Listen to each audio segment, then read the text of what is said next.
Bago tayo magsimula mga kabsat, huwag kalimutang mag-subscribe, mag-like, at pindutin ang notification bell para updated kayo sa ating mga bagong kwento ng misteryo, kasaysayan, at kababalaghan dito lamang sa Sindak sa Dilim PH. Ngayong gabi, pag-uusapan natin ang isa sa mga pinaka-kontrobersyal at kinatatakutang pangalan noon sa Pilipinas, si Nardong Putik. Isang pangalang hanggang ngayon ay buhay pa rin sa mga kwento ng matatanda. May ilan na nagsasabing isa siyang kriminal. May ilan namang naniniwalang isa siyang taong naging simbolo ng tapang laban sa katiwalian noon. Ngunit habang tumatagal, mas lalong dumami ang mga kwentong bumabalot sa kanyang pangalan. Mga kwentong may kinalaman sa agimat, misteryosong pagkawala, at mga kababalaghang umano'y hanggang ngayon ay nagpaparamdam pa rin. Si Nardong Putik, na ang tunay na pangalan ay Leonardo Manicio, ay naging kilalang outlaw noong dekada 1960 hanggang 1970. Lumaki siya sa mahirap na pamumuhay at maagang nasangkot sa mga gulo at krimen. Ngunit habang tumatagal, lalong naging mailap ang kanyang grupo sa mga awtoridad. Sa mga probinsya noon, mabilis kumalat ang kanyang pangalan.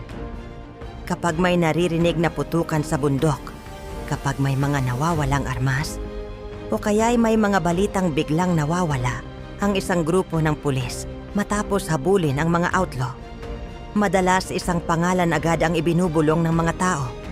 Nandoon si Nardong Putik, ngunit hindi lamang takot ang bumabalot sa kanyang pangalan. May mga tao ring lihim na humahanga sa kanya dahil sa tapang at pagiging mailap niya sa mga humahabol na awtoridad. Para raw siyang anino sa bundok, mahirap hulihin at bigla na lamang naglalaho. At dito nagsimulang lumabas ang mga alamat. Ayon sa mga matatandang kwento noon, may taglay daw na agimat si Nardong Putik. Sinasabing nakuha raw niya ito mula sa isang matandang ermitanyo sa kabundukan ng Rizal. Ang agimat daw na iyon ay may kakaibang kapangyarihan. May mga nagsasabing hindi raw siya tinatablan agad ng bala. May ilan namang nagsasabing nakakaramdam siya kapag may panganib na paparating. At ang pinaka nakakakilabot sa lahat, may mga nakakita raw na tuwing gabi, may maitim na anino na laging sumusunod sa kanya sa gubat. Habang lumalakas ang alamat ni Nardong Putik, lalo rin siyang naging target ng mga awtoridad. Isa sa mga pangalan na madalas maiugnay sa pagtugis sa kanya noon ay si Epifanio de los Santos Velasco, mas kilala bilang Pancho Velasco. Si Velasco ay isang matapang at kilalang opisyal noon na naging bahagi ng matinding operasyon laban sa mga outlaw at armadong grupo sa bansa. Kilala siya bilang istrikto, matapang, at hindi basta sumusuko sa mga misyon. At ayon sa mga lumang kwento, isa siya sa mga taong pinakapursigidong mahuli, si Nardong Putik. Maraming beses daw nagtangka ang mga awtoridad na hulihin si Nardo ngunit palaging bigo. Parang may kung anong proteksyong bumabalot sa kanya. May mga pulis pa raw noon na natatakot sumama sa operasyon kapag gabi, lalo na kapag sa bundok ginagawa ang paghahanap. Dahil ayon sa ilan, iba raw ang pakiramdam kapag malapit na si Nardong Putik. Tahimik daw ang paligid, walang huni ng ibon, at tila biglang lumalamig ang hangin. Ngunit dumating din ang gabi na magbabago sa lahat. Isang madilim at maulang gabi raw nang makatanggap ng impormasyon ang grupo ni Velasco tungkol sa pinagtataguan umano ni Nardong Putik. Sa wakas, tila malapit nang matapos ang mahabang habulan, tahimik na umakyat sa bundok ang grupo ng mga awtoridad. Putik ang daan, malakas ang ulan, at tanging ilaw lamang ng flashlight ang gumagabay sa kanila sa gitna ng dilim. Ngunit habang papalapit sila sa kubong pinagtataguan umano ni Nardo, may ilan daw sa mga kasama ang biglang nakaramdam ng kakaiba. Parang may nakatingin sa kanila mula sa likod ng mga puno. At ayon pa sa isang matandang kwento, may isang pulis daw noon na biglang tumigil at nagsabi, parang may kasama siyang hindi tao. Ngunit ipinagpatuloy pa rin nila ang operasyon hanggang sa biglang sumiklab ang putukan sa gitna ng ulan at dilim. At doon, nagtapos ang alamat ni Nardong Putik. Ngunit ayon sa mga usapan noon, hindi raw naging normal ang gabing iyon. Dahil matapos umano ang engkwentro, may ilang pulis daw na nakakita ng isang maitim na anino na mabilis na naglaho papasok sa kagubatan. At habang nakahandusay ang katawan ni Nardong Putik, napansin daw ng ilan na mahigpit pa rin ang pagkakahawak niya sa maliit na itim na pouch na sinasabing naglalaman ng kanyang agimat. Hanggang ngayon, wala pa ring nakakaalam kung alin sa mga kwento ang totoo at alin ang alamat lamang. Ngunit sa ilang matatandang baryo, may mga tao pa ring naniniwala na hindi ordinaryong tao si Nardong Putik. At kapag maulan at madilim ang gabi sa bundok, may ilan pa ring nagsasabing may naririnig silang yabag sa putikan. Mga yabag ng isang alamat na ayaw mamatay sa alaala ng mga tao. At matapos ang gabing iyon, unti-unting kumalat sa iba't ibang lugar ang balita tungkol sa pagkamatay ni Nardong Putik. May ilan na nagsabing doon nagtapos ang kanyang alamat. Ngunit para sa iba, doon pa lamang nagsimula ang tunay na misteryo. Dahil ilang araw matapos ang engkwentro, may mga sundalo at pulis daw na kasama sa operasyon ang nakaranas ng kakaibang pangyayari. May ilan na hindi na raw makatulog tuwing gabi. May isang pulis pa raw na paulit-ulit naririnig ang tunog ng mabibigat na yabag sa putikan sa labas ng kanyang bahay tuwing 12:00 ng hating gabi. Ngunit kapag sumisilip siya sa bintana, wala namang tao.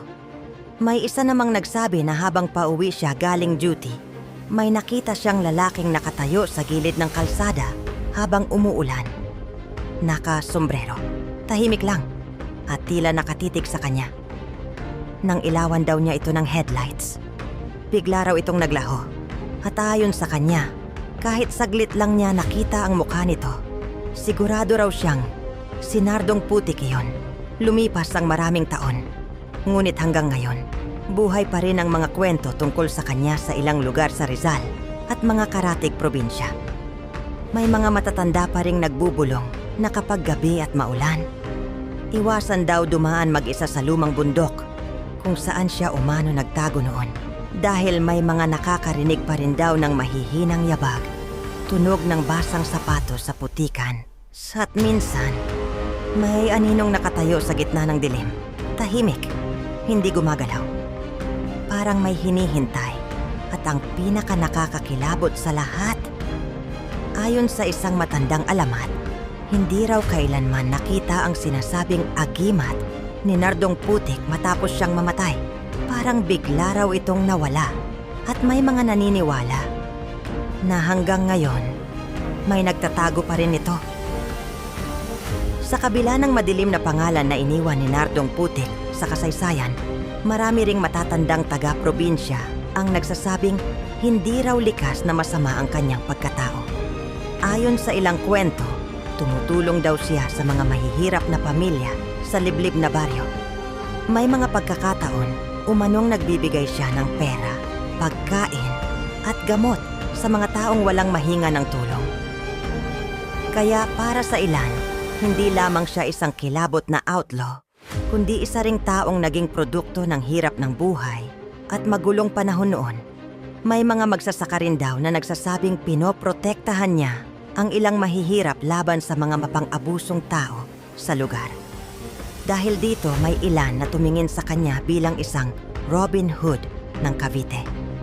Isang taong lumaban sa batas, ngunit may puso pa rin para sa ordinaryong mamamayan. Ngunit sa huli, ipinakita rin ng kanyang buhay na anumang landas ng karahasan at pagtatago ay may kapalit.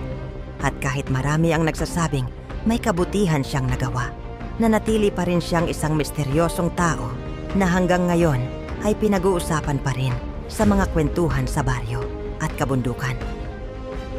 Bago pa man nakilala ang pangalang Nardong Putik sa Cavite, sinasabing nagmula muna siya sa Rizal kung saan siya unang namuhay bilang ordinaryong tao.